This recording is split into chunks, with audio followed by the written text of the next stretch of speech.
everybody, I'm going to be teaching you a few techniques that I'm going to be using on my canvas from the technique kit for January for swirlydoos.kits.com.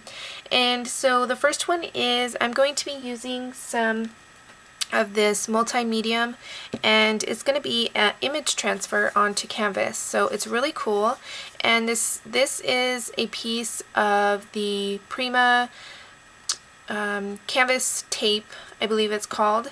And so what you're going to need is the multimedium, some canvas, and some paper. So I'm going to be using this paper. This paper is from the kit this month.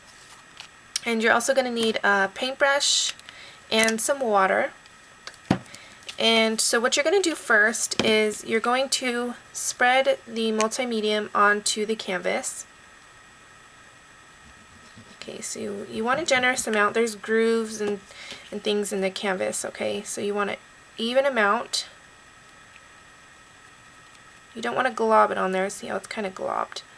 You kind of want to spread it out evenly. I'll wipe my paintbrush off. Okay, so you're going to set that aside. And then what you're going to do is take some water and just spray the top. Let it sit for just a minute. Well, not a minute, like a few seconds. And just until it's a little damp. And then you're just going to place it on top of the canvas piece. And what this is going to do when the water and the canvas, or I'm sorry, when the water and the multimedium dry together, it's going to allow you to peel away some of the layers from the paper, and then it will leave just the top layer of the paper, which is really neat. So you're going to allow this to dry for about an hour or so until it's completely dry. So I'm going to do that, and I will be back to show you how to do the next step.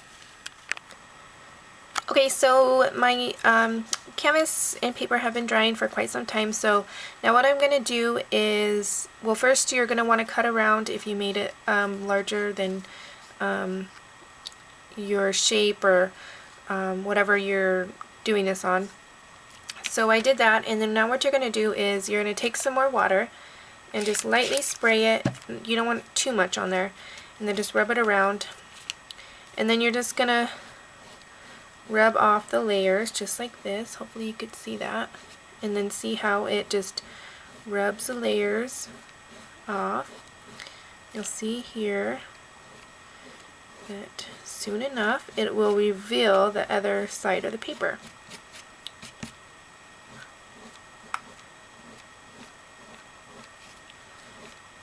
And if you need a little bit more water, go ahead and spray a little bit more on.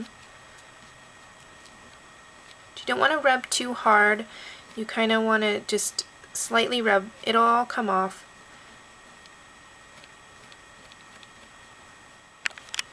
Okay, I don't know if you could see, but I rubbed just a little too hard right here. Sorry about my nails. Oh my goodness.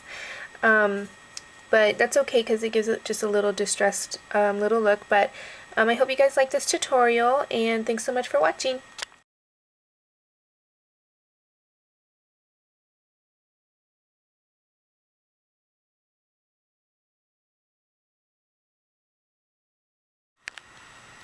Hi everybody, okay, so this is tutorial number 2, and I'm going to be showing you how to use your gesso with stamps.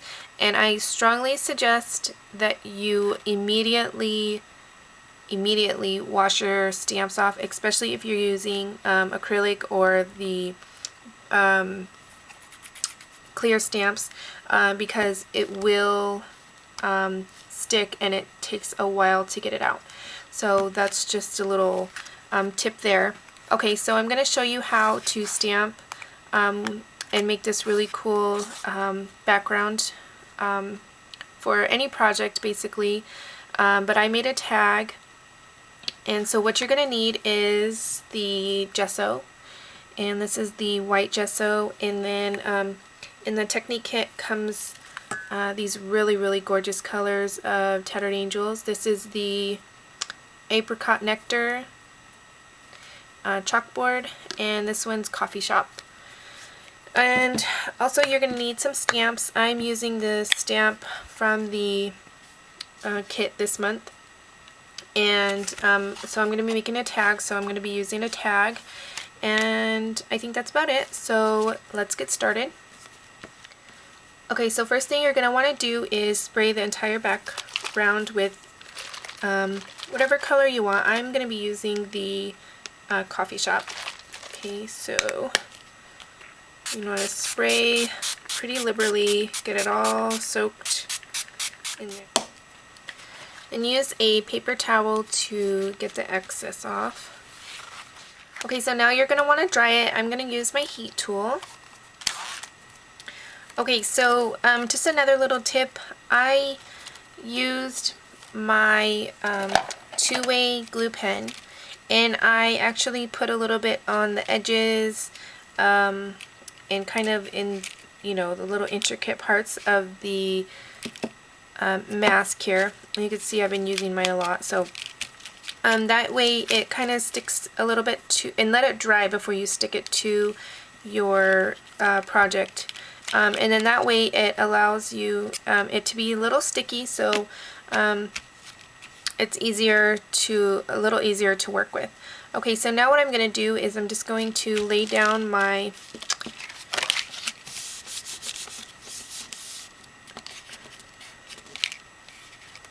tag there. Okay, see how it kind of sticks? Because you don't really want it to be bubbled up like that, or else it's going to bleed way too much. Unless you like that look. Okay, so now I'm going to use the Apricot Nectar.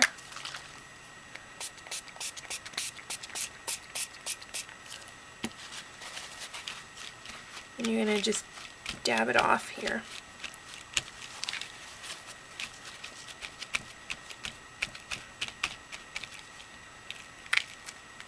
Okay. And I don't know if you could see that, but it shows the shimmer, the orange shimmer of the snowflakes here. And then so you're going to want to dry it again. Okay, so now is the super fun part. Okay, so we're going to take the big snowflake stamp and some gesso, and you can do this two ways. I find it better if you, for me anyways, I like it better if you brush on the gesso. Okay, so I'm just going to take some here and squirt it on my mat.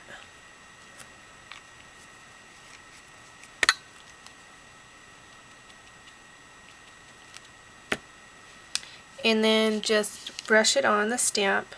And you want to work pretty fast because it does dry pretty fast, and you want to clean your stamp.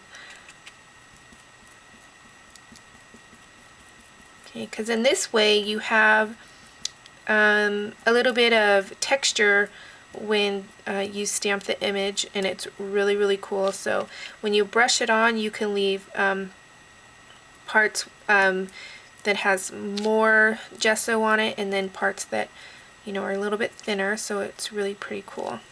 Okay, so now we're just going to stamp on here. Press it down pretty firmly. Okay. And then pull up. And I don't know if you could see, but it has this really cool texture. Okay, so I'm going to clean this up. And then we're going to work again pretty fast. And there's enough in the little grooves where you can just work it, you know, back onto the stamp, and then on the sides here. Okay. So I'm going to do this one down here.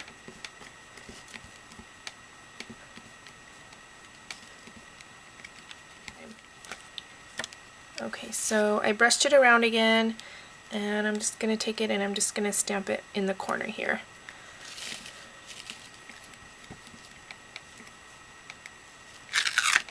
Okay, so you can either let your project air dry, or you can use your heat tool to dry it. But if you do use your tool, then just don't, you know, put it too close, or else it'll start to bubble up, but it dries pretty quickly. So now what we're going to do is we're going to take our screen, and you can put it however you want. I think I'm going to put mine a little diagonal here, and then because you put that the two-way glue, it'll kind of stick. So hopefully here. Okay, so then I'm going to take again this Apricot Nectar and then just go over, just spray over. Okay, and then take a paper towel, and then just dab it off. And see how it gets on some of the gesso, but not all of it. I think that's really, really neat. And I hope you guys enjoyed that tutorial, and thanks so much for watching. Bye. Okay, so if you liked my techniques, I'm going to show you how I use them on my canvas. And let me show you the canvas here. Okay, well, it's not going to get in frame, but it is a 12 by 12 district market canvas, and I'm going to play around with this. And so if you come back on the 21st, then I will show you how I use those techniques on this canvas. And I want to thank you again for watching, and I'll talk to you guys later. Bye!